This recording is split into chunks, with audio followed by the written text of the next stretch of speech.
people have tuned in because we got a million Michael Jackson fans.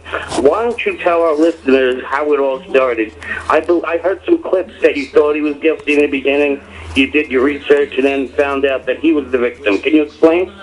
Sure. I mean, when I covered that trial back in Santa Maria, I was, very much of the opinion that Michael Jackson had gotten away with molesting children, and that this was yet another child that was a victim, and it was a media lynching of Michael Jackson, and I was certainly a part of it.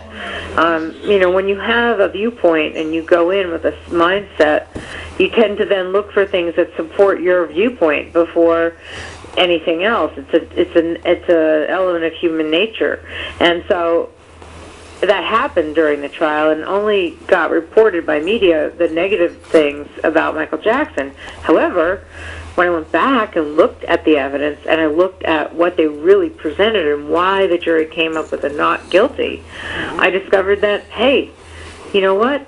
This family was a family of grifters, meaning that they were after other celebrities for money for years prior to getting to Michael Jackson. And we heard from those celebrities during the trial.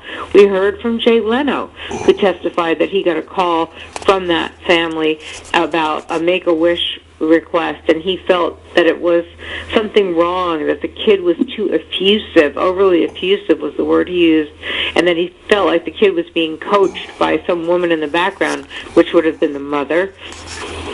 We heard from Chris Tucker, another star, who said that, he warned Michael Jackson to stay away from this family because they were trying to take advantage of Chris Tucker on one of the Rush Hour sets.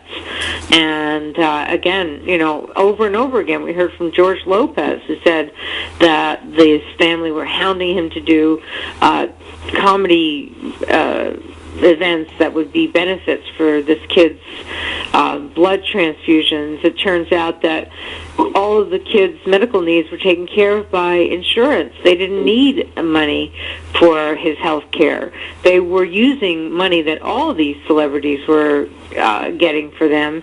They were using it for personal use. And all of that got shown and proven in court.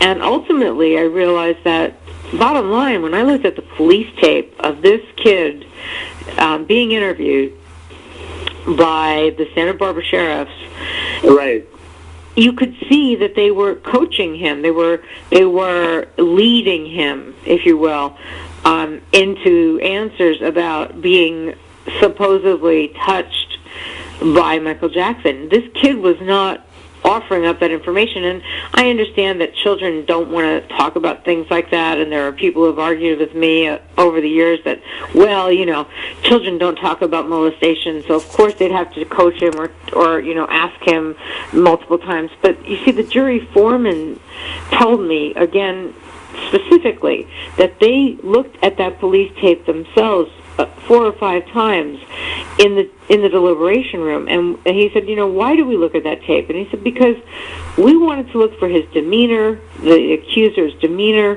his his body language. Body language, right? Yep. And what they came up with was that the kid was lying. Right. You look at his police interview, and regardless of whether you think that the sheriffs are coaching him or leading him into questions and answers, at the end of the day, he did not appear to be telling the truth. And on the witness stand, he didn't tell the truth. He changed his story from what he even told the police and made it claim that he was molested 4 or 5 times, when on the stand he said he was molested 1 or 2 times. I mean, and then his sibling, his brother, who supposedly witnessed some piece of this molestation, his story changed on the stand. And then, there were just so many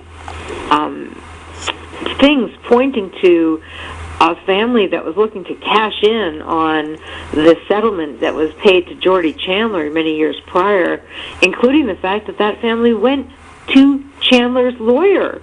The same lawyer, Larry Feldman, was used by this family to, in essence, go after Michael Jackson's money, and that's what I found out. Right. So initially, when you first saw evidence, tell me what you thought about the mother. The mother of the accuser? Correct. that she was, you mean before I changed my mind and realized that she was a liar? They were starting to put the pieces together. When I was putting the pieces together is when I went back and looked at the evidence again the second time and realized that this woman, she actually went out and bought herself a Ford Escalator, some kind of SUV, for $29,000 with the monies from the proceeds of benefits that Jackson and others had done for this kid's cancer. She then realized that she might get in big trouble for that, and she decided not to take delivery on the car. But the check was entered into evidence. She wrote out a $29,000 check to Ford Motors in Hollywood. She was a gold digger and was doing whatever she could to take advantage of Michael Jackson. And she did that in many ways. I mean, the other thing that was very odd is that the timeline of this whole story with Jackson, that this family claimed that this boy was molested after the Bashir documentary aired. Well, right. How does that make any sense? I mean, so when Martin Bashir's documentary airs that poses the question as to whether or not Michael Jackson was molesting a boy with cancer that Jackson was helping, the family all of a sudden now decides to come forward and say, oh, yes, he was molested. But prior to the Bashir documentary airing, all they did was praise Michael Jackson for saving this kid's life. So, yeah, there were a so-called, sorry to interrupt you, a so-called rebuttal tape where they're praising Michael Jackson, where he's the best thing since sliced bread, and there's a point in the tape where she goes, wait a minute, are we on camera?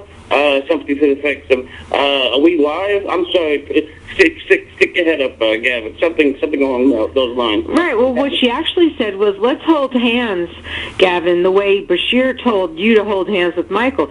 So what she's saying there, and what has been confirmed to me through attorneys, is that, you know, Michael actually was saying, he wasn't planning on holding this kid's hand, or he hadn't seen this young boy for a number of years between the time that he helped him with the cancer and the documentary Bashir made.